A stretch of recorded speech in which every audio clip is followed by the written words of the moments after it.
Hi guys, and welcome back to Brexit Britain, a country that had a migraine, and in an attempt to get rid of the migraine as fast as possible, decided to take the full contents of a 30-pack of Nurofen all at once.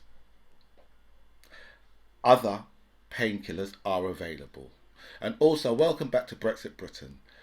Thank you so much for all your messages you sent me, and a special thanks here to everybody who signed up to my channel. I feel so blessed with so much people that have signed up, so thank you so much for that. I'll go through all the messages, I'll answer as many as I can, but I will like all the messages for definite. I don't know if you've heard about this story overnight yet. Absolutely tragic story coming from I think it's in America. I think it might be in Mexico though. Right. Alex Baldwin has accidentally shot someone dead on set. A young lady named Helena, what's her name? Helena Hutchins, 42 years old. Right. You know, it's just unbelievable. Really, it's just. Do you know? Right. You know, I've been on. I've done a little extra work, right? So I've been on film sets, right? And let me tell you, yeah, everything on the film set is a prop. Everything, right? You know, the baseball bats and the knives, yeah, they're made out of foam, right? They look really realistic. These things do. They look really realistic. You know, if someone was on the street and they was coming at you with one of those things, yeah, you would think they had a real. Think they'd have a real baseball bat, or you'd think they'd have a real knife, because these things are really realistic, right? But they're made of foam, right? But you know, it's just unbelievable that something like this could actually happen on a film set. You know, it's just kind of crazy because you know, I mean, this happened to Brandon Lee. That was Bruce Lee's son. You know, that was I think about 1994 or something like that. Exactly the same thing happened. You know, where you know, he was on set, and someone, there was a gun scene, right, and somehow there was a real bullet in the chamber, right, instead of what was supposed to be blanks. But I know nowadays, yeah, that in Hollywood they're not even using blank firing guns. They're just using guns that just they're using it like a gun that just makes a noise. It's not even a blank firing gun, right? So there's no projectile. There's no projectile at all, because you know in the blank firing gun you get a very short projectile anyway. Still, right? But you know with the new guns that they're using, I know there's no projectile at all. So how a bullet has managed to end up right, or they're saying it might have been some type of debris within the gun, that obviously that's come out like a projectile. But it's killed one woman, and there's someone else is in hospital, like critically in hospital. This film set was called Rust, right? Written by Alec Baldwin, starring Alec Baldwin, I think produced by Alec Baldwin. And the police are investigating, obviously, the full circumstances, because someone has died here. But it's just absolute. As I said, especially after what happened to Brandon Lee, you'd think that if there was a gun scene right in a film, if I was in a film and there was a gun scene in there, I would say, listen, you know something, yeah, I'm gonna check the gun myself, right, right, before anybody fires anything at me. I'm gonna check the shit myself. After what happened to Brandon Lee alone. Because he was one of the most famous actors that's ever happened to. I'm sure there must be other occasions where something like this has happened, but this is it's a terrible story. And overnight, we're hearing quite a lot now, yeah, about our 95-year-old Queen Elizabeth Regina Windsor, right? That obviously, oh, I forgot to say, a supporter of Black Lives Matter. I see all you Brexiters thinking, oh, I hate when he says that. I hate when he says that. But the Queen is a supporter of Black Lives Matter. Okay? So, our 95-year-old Queen, Elizabeth Regina. Oh, do I have to do this again? Right? Because I know all you Brexiters are thinking to yourself, oh, that's what the ER stands for. Yes, Elizabeth Regina. That's what the ER stands for. That's about, but not, okay? Because I know that's what all you Brexiters was thinking. Oh, in the Buckingham Palace. No, it's Elizabeth Regina. Yeah, so she spent a night in hospital.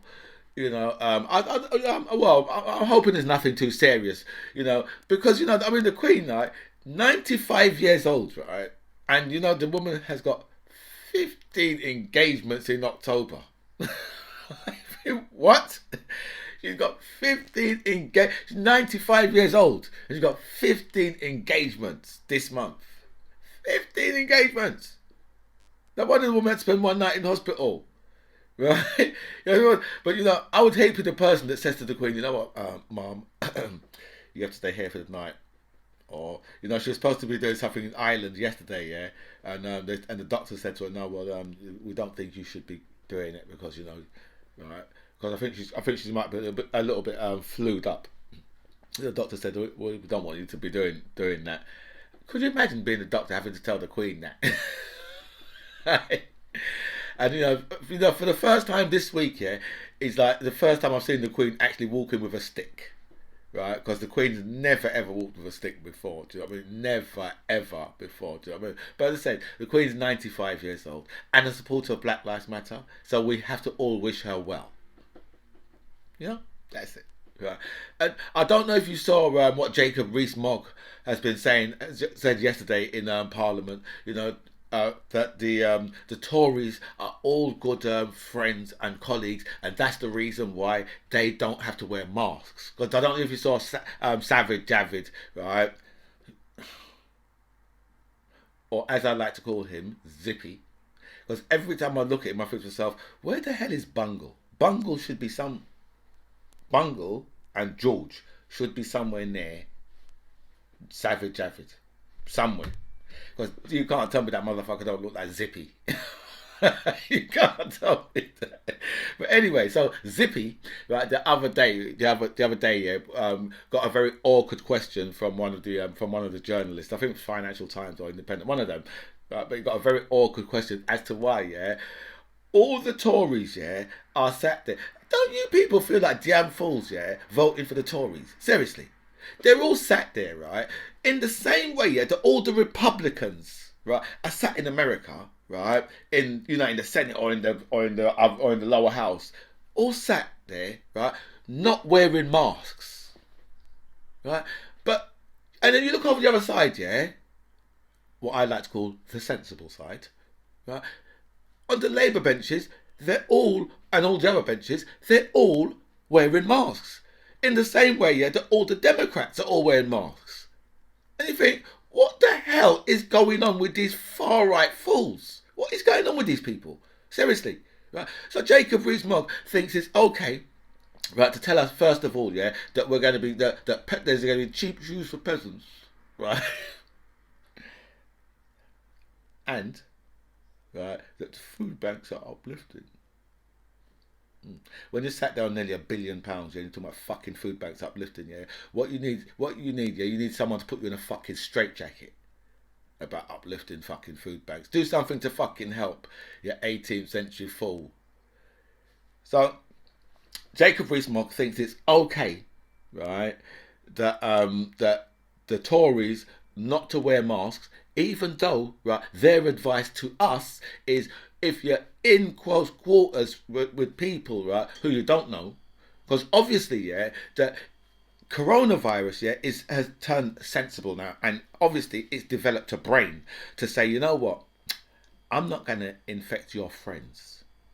No. I'm just going to infect people who you don't know. Anyone who you don't know, if we meet them and I look at them and say, well, you don't know this person, I'll infect them. But I'm not going to infect any of your friends. This is Jacob Rees-Mogg. This is his mentality. That you can't get coronavirus from your friend or your family or your work colleague. But you can get it from someone on the motherfucking train, right, or on the tube or on the bus or walking down the road or in a shop. That's where you can get coronavirus. Not from a colleague or a friend or one of your relations. Oh no. I mean, obviously that doesn't explain how children have gone home and given it to their grandparents or to their parents or to their brothers and sisters. That doesn't explain none of that. But anyway, that's in the mind of Jacob Rees-Mogg. Jacob Rees-Mogg shouldn't even be allowed to speak. Remember what Jacob Rees-Mogg said about the people in Grenfell Tower, right? And this man, right, has still got the cheek to be speaking about anything. No one should ever be listening to whatever Jacob Rees-Mogg says, because Jacob Rees-Mogg is a fool, right? And every single time he opens his mouth, yeah, he puts his stinking foot right in it, every single time, right? Now, so we have a bit of Brexit news, right? And it's those darn French again. Right. Not only are they threatening to block up the channels, right, and the tunnel as well, right. So they're going to block all the ferry ports, and then and then block the Euro tunnel as well, right. But now the French is like, you know what, right, if you don't give us those license, right, we're going to block you out of. There's a EU research program, right, that's worth 100 million euros to us. Right, and the French are like, well, we're going to block you out of it. Done. Something, yeah.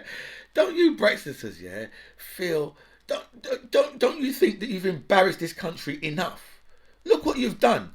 You've made us the laughing stock, right? Where people can just say, you know what, you don't do this yet, and we're going to do that, because you know what, you guys, yeah, are weak of the weak of the weak of the weak. Right? You've got nothing. Right? What are you going to do? What are you going to say to the French? Article 16 to the French? Article 16, is it? No. You see, you've made us powerless. Right? We're like a little boat with no rudder. I don't think that there's rudders on boats. And if it is, it'll be manual. But we're rudderless, clueless. Right? A big bunch of losers you've made us into. And how dare you do this to us? I'm not talking to the French, I'm talking to you Brexiters. How dare you do this to us? Right? You make people just take liberties with us. Just slap us around. Right? And the thing is, they're not even saying, you know what? Here, come here. Take these 15 euros and let me slap you around. They're saying, you know what? We're going to slap you around for nothing. Right? Because we can. Because you're weak. Because you can't do nothing about it. I mean, what are we going to say to the French? Right? What are we going to say to the French fishermen? Nothing. We're going to stay here and we're going to keep our mouth closed because we have no power. Nothing. Right? This is what you Brexiters have turned us into. You've turned us, right, into a nation, yeah, that once ruled the waves. Rule Britannia. Britannia rules the waves. But now look at us. Right? The French are just saying to us, you know something, yeah? You don't do that, and we're going to do this. Right? How comes, yeah, they don't realise, yeah, that they need us more than we need them? How don't they realise this? Where's the German car companies? The German car companies are going to say to the French, listen, no. You're not blocking the Brits from this EU research group. You're not doing it. The German car company is going to come and say that.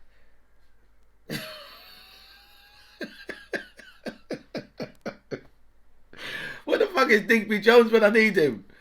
Where is Digby when I need him? Right? Or you know something, yeah? I should just get all Millie on you guys, yeah? And go and get Marc Francois up in here. Right? And send him to go and deal with the French. Because remember, he's a soldier. Right, and he could take his square-headed friend David Davis, right, to go and say to the French, "You look here, you Frenchies," right? In the same way, yeah, the day after Brexit, right, David Davis was going to be in Berlin, I believe he said, right, taking a deal, right? Said to them, listen. What I'm doing is I'm taking a deal. That's what I'm doing, right? That's what David Davis was saying. And now David Davis is saying, Brexit, I was saying from the beginning, it's a really bad idea. Seriously, you people, look what you've done to us. Look what you've done to us. Look at the stories. We're an international joke.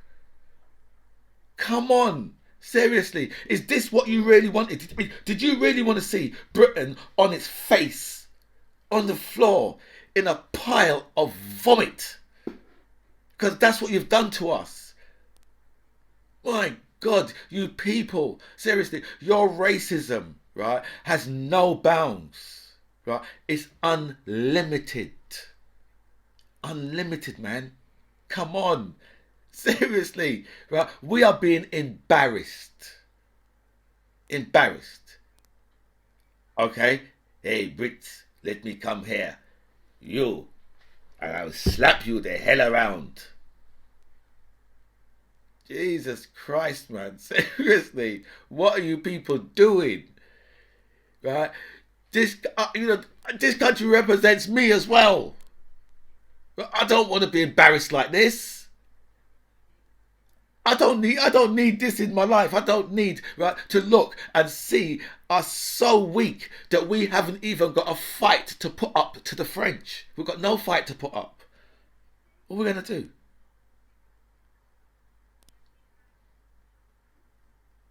Do you know what I mean? What are we gonna do? Huh? Yeah? It's like being punched in the face by Anthony Joshua. Right? Unless your name's Tyson Fury, it's gonna fucking hurt. Anyway, guys, this is By Any Means Necessary. I'm the MC John Ribs. It was really nice to speak to you guys. Comments below.